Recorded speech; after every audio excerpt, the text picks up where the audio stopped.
ଚୋରା ମଦ licence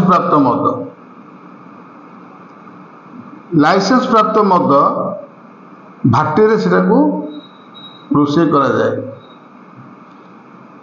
licence ପ୍ରାପ୍ତ ମଦ ତିଆର କରିବା ପାଇଁ ମିନିମମ୍ 5 ଦିନ କି 7 ଦିନ ଦରକାର।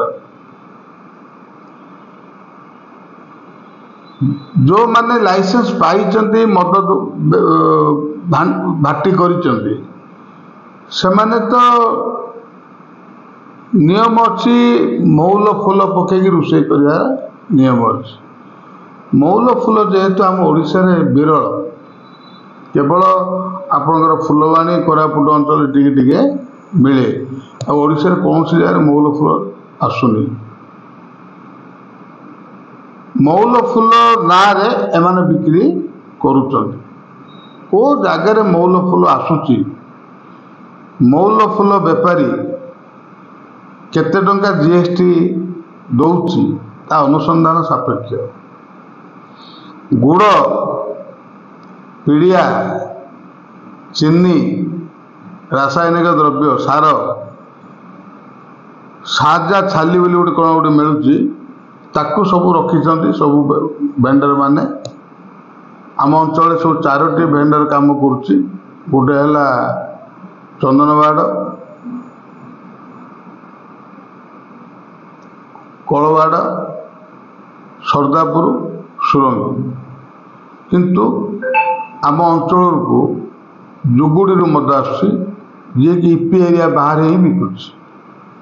ଆମ ଅଞ୍ଚଳକୁ ଦିଗପହଣ୍ଡରୁ ମଦ ଆସୁଛି, ଯିଏକି ଇପି ଏକ୍ସାଇଜ ଯେଉଁଟା ଏରିଆ ଅଛି ସେମାନଙ୍କର, ତାକୁ କ୍ରସ୍ କରି ସେମାନେ ଆଣିକି ଚୋରାରେ ମଦ ବିକ୍ରି କରୁଛନ୍ତି। ଇଲିଗାଲ କେଉଁଟା? ଯେଉଁଟା ଚୋରାରେ ମଦ ବିକ୍ରି ହେଉଛି ତାକୁ ଇଲିଗାଲ ବୋଲି ଆମେ କହିବା।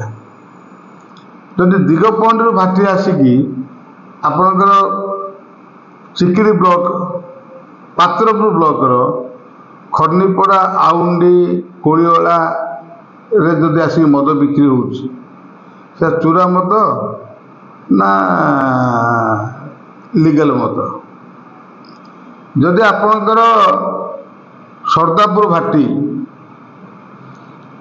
ତାଙ୍କର ବ୍ରାଞ୍ଚ ଲାଇସେନ୍ସ ନାହିଁ, କେବଳ 7ଟା ଜାଗାରେ ବ୍ରାଞ୍ଚ କରିଛନ୍ତି, ଆମ ପାଖରେ ଯାହା ରିପୋର୍ଟ ଅଛି। କିନ୍ତୁ ସବୁ ଗାଁରେ ମଦ ବିକ୍ରି କରୁଛନ୍ତି। ଲାଇକ୍ ମାଣିକପୁର ହଉ, ଆପଣଙ୍କର ପାର୍ବତୀପୁର ପାଖରେ ହଉ, ପାତ୍ରପୁର ହଉ, ପ୍ରତ୍ୟେକ ଗାଁ ଯେଉଁ ଜାଗାରେ ବ୍ରାଞ୍ଚ ଲାଇସେନ୍ସ ଆମର ସରକାରଠୁ ଏମାନେ ନେଇନାହାନ୍ତି। ଯଦି ଗୋଟେ ବ୍ରାଞ୍ଚ ଲାଇସେନ୍ସ ନେବେ, ଏମାନେ 50,000 ଟଙ୍କା ଡିପୋଜିଟ୍ କଲେ ସରକାର ଏମାନଙ୍କୁ ବ୍ରାଞ୍ଚ ଲାଇସେନ୍ସ ଦେବା କଥା।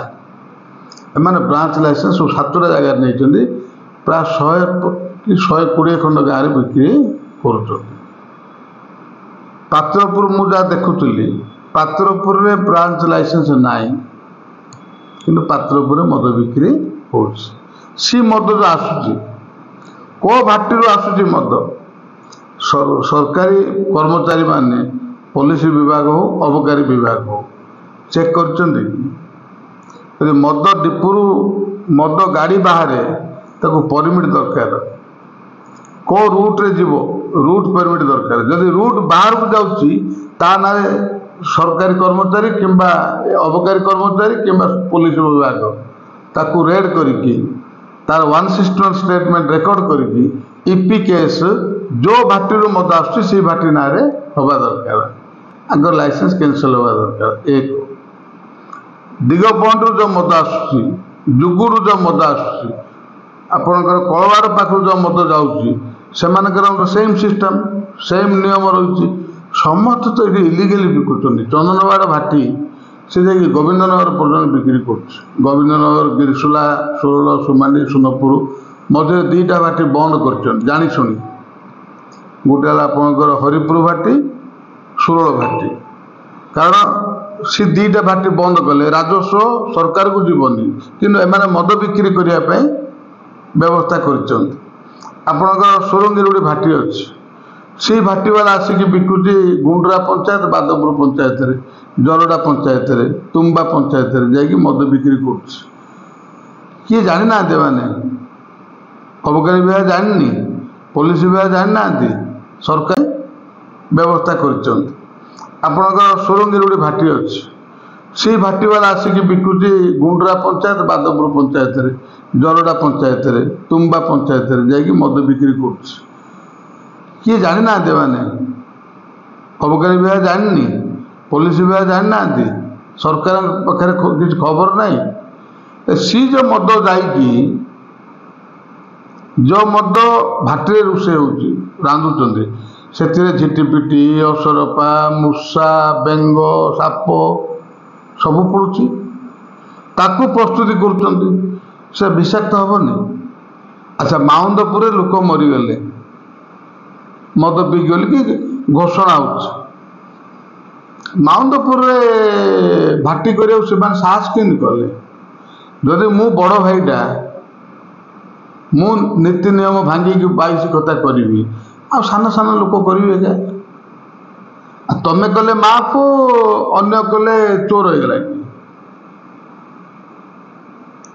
ମୁଁ ଶୁଣିଛି ସରକାରୀ ବିଭାଗର କିଛି କର୍ମଚାରୀ ମାନେ ଗୋଟେ ଜାଗାରେ, ନିର୍ଦ୍ଦିଷ୍ଟ ଜାଗାରେ ବସିଛନ୍ତି, ମୁଁ ତା ନାଁ ଏବେ ନେବିନି, ସେଠି ଡିସ୍କସନ୍ କରିଛନ୍ତି। ଯେଉଁମାନେ ରେଡ଼୍କୁ ସବୁ ଆସୁଥିଲେ, ଏକ୍ସାଇଜ୍ ରେଡ଼୍କୁ, ମଦ ଭେଣ୍ଡର ବାଲାଙ୍କଠୁ ଲିଷ୍ଟ ନେଇକି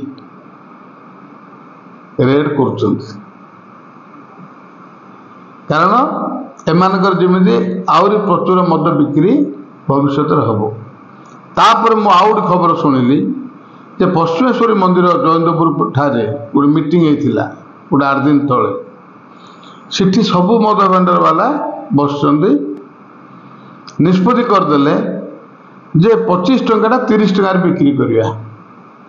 ଚିକିଟିରେ ବିକ୍ରି ଆରମ୍ଭ ହୋଇଗଲାଣି।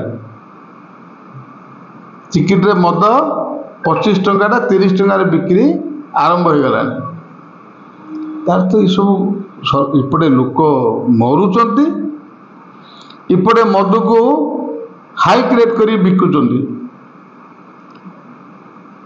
ଜିଲ୍ଲାପାଳ, ବ୍ରହ୍ମପୁର ଡିଆଇଜି, ଏସ୍ପି ତୁରନ୍ତ ଏଥିରେ ହସ୍ତକ୍ଷେପ କରନ୍ତୁ। ଯଦି ନହେଲେ ପ୍ରକୃତରେ ଆପଣଙ୍କର ଯେଉଁ ଟାଇପ୍ର ମାଉନ୍ଦପୁରରେ ଘଟିଲା, ଆଗକୁ ଭୟାବହ କାଣ୍ଡ ମଧ୍ୟ ହେଇଯାଇପାରେ। ଭଗବାନ କରନ୍ତୁ କିଛି ନ ହଉ। ଯଦି ହେଇଗଲା, ଆମେ ଛୋଟ ଲୋକ ନାଁରେ ନାଁ ଦେଇକି ଖସି ଯିବାକୁ ଚେଷ୍ଟା କରୁଛେ, କିନ୍ତୁ ଯେଉଁମାନେ ମୂଳ, ଯେଉଁମାନେ ଇଲିଗାଲ ଭାଟି, ସରକାରୀ ଭାଟି ନେଇକି ଇଲିଗାଲ ମଦ ପ୍ରସ୍ତୁତି କରିକି ଲୋକଙ୍କୁ ନିଶାସକ୍ତ କରାଉଛନ୍ତି, ଫଳରେ ଧନ ଜୀବନ ନଷ୍ଟ ହେଉଛି, ଆକ୍ସିଡେଣ୍ଟ ହେଉଛି, ଲୋକେ ରୋଗଗ୍ରସ୍ତ ହେଉଛନ୍ତି, କାହାର କିଡ଼ନୀ ଖରାପ ହେଉଛି, କାହାର ଲିଭର ଖରାପ ହେଉଛି, କାହାର ଜଣ୍ଡିସ୍ ହେଉଛି, କାହାର ବ୍ରେନ୍ ଖରାପ ହେଉଛି। ଅତ୍ୟନ୍ତ ଦୁଃଖପୂର୍ଣ୍ଣ, ଦୁଃଖଦ କଥା। ଅଞ୍ଚଳର ଗୋଟେ ନାଁକୁ ବଦନାମ ହେଉଛି ବାହାର ଅଞ୍ଚଳରେ, ବାହାର ରାଜ୍ୟମାନଙ୍କରେ। ଏଭଳି ମଦ ମୃତ୍ୟୁ କେବେ ଆମର ନିର୍ବାଚନ ମଣ୍ଡଳୀରେ ପୂର୍ବରୁ ହେଇନଥିଲା। ଚୋରା ମଦ, ଲାଇସେନ୍ସ ପ୍ରାପ୍ତ ମଦ, ଲାଇସେନ୍ସ ପ୍ରାପ୍ତ ମଦ ଭାଟିରେ ସେଟାକୁ ରୋଷେଇ କରାଯାଏ। ଲାଇସେନ୍ସ ପ୍ରାପ୍ତ ମଦ ତିଆର କରିବା ପାଇଁ ମିନିମମ୍ 5 ଦିନ କି 7 ଦିନ ଦରକାର। ଯେଉଁମାନେ ଲାଇସେନ୍ସ ପାଇଛନ୍ତି, ମଦ ଭାଟି କରିଛନ୍ତି, ସେମାନେ ତ ନିୟମ ଅଛି, ମହୁଲ ଫୁଲ ପକେଇକି ରୋଷେଇ କରିବାର ନିୟମ ଅଛି। ମହୁଲ ଫୁଲ ଯେହେତୁ ଆମ ଓଡ଼ିଶାରେ ବିରଳ, କେବଳ ଆପଣଙ୍କର ଫୁଲବାଣୀ, କୋରାପୁଟ ଅଞ୍ଚଳରେ ଟିକେ ଟିକେ ମିଳେ, ଆଉ ଓଡ଼ିଶାରେ କୌଣସି ଜାଗାରେ ମହୁଲ ଫୁଲ ଆସୁନି। ମହୁଲ ଫୁଲ ନାଁରେ ଏମାନେ ବିକ୍ରି କରୁଛନ୍ତି। କେଉଁ ଜାଗାରେ ମହୁଲ ଫୁଲ ଆସୁଛି, ମହୁଲ ଫୁଲ ବେପାରୀ କେତେ ଟଙ୍କା GST ଦେଉଛି, ତା ଅନୁସନ୍ଧାନ ସାପେକ୍ଷ। ଗୁଡ଼, ପିଡ଼ିଆ, ଚିନି, ରାସାୟନିକ ଦ୍ରବ୍ୟ, ସାର, ସାଜା ଛାଲି ବୋଲି ଗୋଟେ କ'ଣ ଗୋଟେ ମିଳୁଛି, ତାକୁ ସବୁ ରଖିଛନ୍ତି ସବୁ ଭେଣ୍ଡର ମାନେ। आम अंचल सब 4टी भेंडर काम करुच्ची गोटे है चंदनवाड़ कलवाड़ सरदापुर सुरंगी किंतु आम अंचल को जुगुड़ी मद आसुची जी कि ईपी एरिया बाहर ही बिकुची आम अंचल को दिगपंड मद आसुची जी कि ईपी एक्साइज जोड़ा एरिया अच्छे से क्रॉस कर चूरारे मद बिक्री कर इलिगल कोटा जोड़ा चूरारे मद बिक्री होता इलिगल बोली आम कहवा जदि दिगपंड भाटी आसिकी आपणकर चिकिरी ब्लॉक पात्रपुर ब्लॉकर खर्नीपड़ा आउंडी कोड़ीला जदि आसिक मद बिक्री होची से चूरा मद ना लीगल मद जदि आपणकर सरदापुर भाटी